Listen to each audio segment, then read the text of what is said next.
फांसे दंफाङाव सानै सिख्लासा गथ'नि दौलें लानाय मोनसे नुथाय। लोगोसे जोंनि बे आसामाव सासे हिनजावबो नङा आरो हौवाबो नङा सुबुङा गावनि बयफ्रेन्डनि सायाव जिनाहारिनि केस होदों। बिनि सायावबो सावरायगोन आरो जायबा जिनाहारिनि केस जादों बे मानसिया दा बे बुहुमाव गैला, ओरै आलनानै थैबाय। दा बेफोरनि सायावनो सावरायगोन। खुलुमबाय, नोंथांमोनखौ बयखौबो बरायबाय। जायफोरा फेसबुक पेजाव नायगासिनो दङ बिथांमोना फेसबुक पेजखौ फल' खालाम आरो जायफोरा इउटुब चेनेलाव नायगासिनो दङ इउटुब चेनेलखौ साबस्क्राइब खालाम। आरो गोबां क्राइमनि निउस फैगासिनो दङ, खोनासंबाय थाबानो जाबाय। अब्ला जों गिबियावनो सावरायगोन नैबे आसामाव जानाय जाथाय।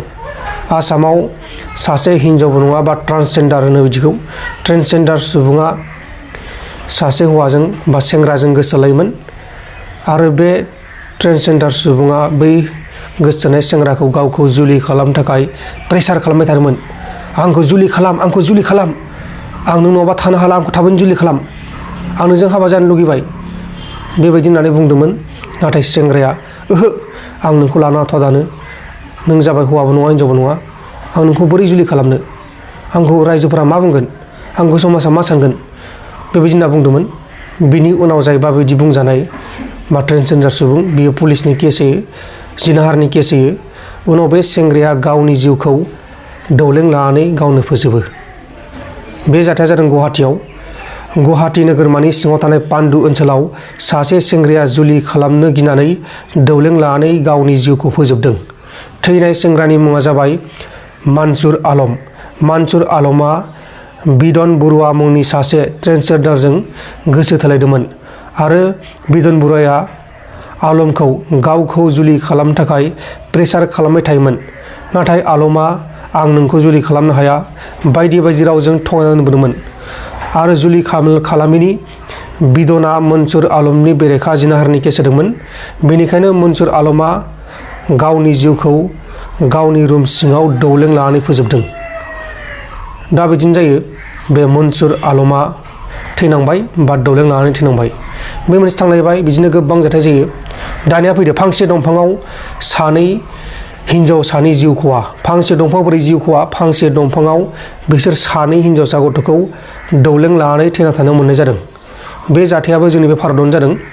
उत्तर प्रदेशनि कानपुराव सानै 16 आरो 14 बोसोर बैसोनि हिनजावसा गथ'फोरखौ फांसे दंफाङाव दौलें लानानै थैना थानायाव बोखांनो हादों। बिसोर सानैखौ दुथांफोरा जौ लोंहोनानै जिनाहारि खालामदोंमोन। बेनिखायनो हिनजावसा सानैया सहायनो हायियाव दुखुजों जिउ फोजोबदों होननानै सन्देह खालामदों। आरो हिनजावसानि न'खरनि मानसिफोरा पुलिसनि केस होनायनि सायाव पुलिसा जाथायनि सायाव नायबिजिरनानै जाथायाव लोब्बा थानाय सन्देहजों 3 सुबुंखौ एरेस्ट खालामदों। हमजानायफोरनि मुङा जाबाय रामरुप, सन्जु आरो राजु। दा बिसोरखौ एरेस्ट खालामनानै बे जाथायनि सायाव गोथौयै नायबिजिरगासिनो दङ। दा बिसोर हिनजावसाफोरखौ बिसोर 3 जौ लोंहोनानै जिनाहारि खालामदोंमोन। बेनिखायनो हिनजावसाफोरा दौलें लानानै गावसोरखौ फोजोबदों होननानै सन्देह खालामदों। खेबसेनो सानै फांसे दंफाङाव। आसरित, बेबायदि आसरित जाथायफोरा जायो आरो गोबां जाथाय दंबावो बिदिनो क्राइमनि दुनिया। मा होनबावनो आरोना। दा जायफोरा क्राइमनि निउस खोनासंनो मोजां मोनो बिथांमोना गुबैयै फल' खालामनो हायो। आरो बेल' नङा, नै बेबायदिनो गोबां जाथाय जायो। सोरबा सोरनिबा खर' हास'नाय, सोरबा सोरनिबा आखाइ आथिं दानस'नाय, सोरखौबा सोरबा टुक्रा टुक्रा खालामनाय, बायदि बायदि जाथाया जायो। अब्ला लोगोफोर, दिनैनि निउसआ बेखिनियानोमोन।